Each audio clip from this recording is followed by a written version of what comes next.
Kamusta mga kaibigan, ako si Sean. Pakiusap, tulungan niyo ako at pindutin ang pindutan ng gusto, mag-subscribe sa aking channel at i-share ang video na ito sa ibang tao sa inyong komunidad. Itong video ay isinalin sa pamamagitan ng artificial intelligence. Nakakapanghinayang na English lang ang naiintindihan ko, konting Spanish at Dutch, pero hindi ako marunong magsalita ng ibang lingwahe. Kaya ito ang artificial intelligence nagsasalin. Sa video ngayon, tatalakayin natin kung ano ang mga kinakailangan para makapagsimula ng pribadong kumpanya ng seguridad sa California. Nagbago na ang mga rekwiremento. Ang mga demokratiko sa California ay lumikha ng isang batas na nagpapahirap sa mga imigrante sa US na magsimula ng sariling kumpanya ng seguridad. Gumawa sila ng mga mahirap na rekwiremento. Mayroon ding Security Association na tinatawag na CALSAGA, C-A-L-S-A-G-A. At ginawa nilang mas matindi ang kompetisyon para sa mga pribadong seguridad na makipagkompetensya laban sa kanila.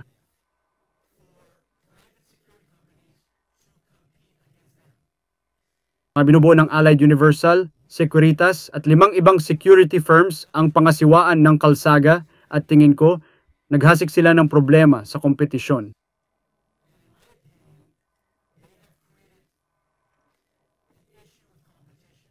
Kulang na kompetisyon dahil sa batas na ito, sa tingin ko. Isang batas ito na gumawa, sa palagay ko, laban sa mga migrante sa US. Para maiwasan ang mga batas nito at dadako ako sa requirements, kailangan mong magparehistro para bumoto. Nakarehistro ako para bumoto sa California. Imigrante kami mula sa Asia ng aking pamilya at nais namin ipabatid na mahalaga ang pagkilos sa komunidad at minsan sa proseso ng politika. Ito ang aking balota at iboboto ko si Donald Trump. Donald Trump ang pinakamahusay na mga pangulo. Ipinakita na niya na isa siya sa pinakamahusay na pangulo. Huwag boboto para kay Joe Biden. Siya ay isa sa pinakamasamang mga pangulo. Inaanyayahan ko kayo na bumoto para kay Donald Trump, isang Republikano, hindi Joe Biden, isang Demokratiko. May listahan dito ng ibang mga Republikano na dapat mong iboto. Kung sabi ng balota ay Demokratiko, huwag mo silang iboto. Mahalagang lumahok ka sa eleksyon bilang imigrante sa US at huwag hayaang gumawa ang iba ng batas laban sa imigrasyon. Ayon sa aking pananaw, laban sa maliliit na negosyo ang mga demokratiko at naglilikha ng batas at istruktura ang mga republikano na nagpapahintulot sa iyo na magkaroon ng negosyo.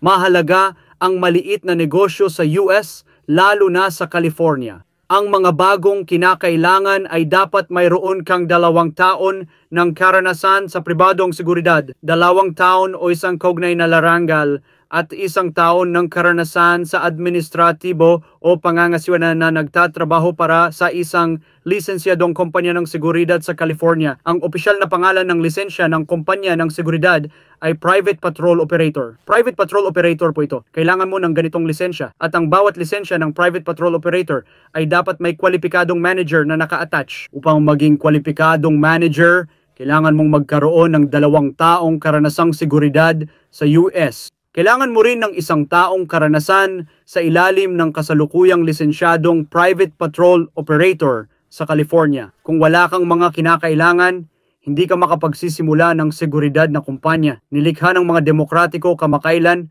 ang batas na hindi makapagsisimula ang imigrante ng seguridad na kumpanya. O kahit mahirap para sa kanila ang magsimula ng seguridad na kumpanya. Kung may tanong, try mong magkomento sa Ingles. Binabati kita sa Amerika at sa bansa. Bumoto. Bumoto para sa Republikano. Huwag bumoto sa Demokratiko. Ang mga Republikano ay mabuti para sa maliit na negosyo. Tiwala ka. Ang pamilya ko ay mga imigrante at matagal na ako sa seguridad community. Salamat.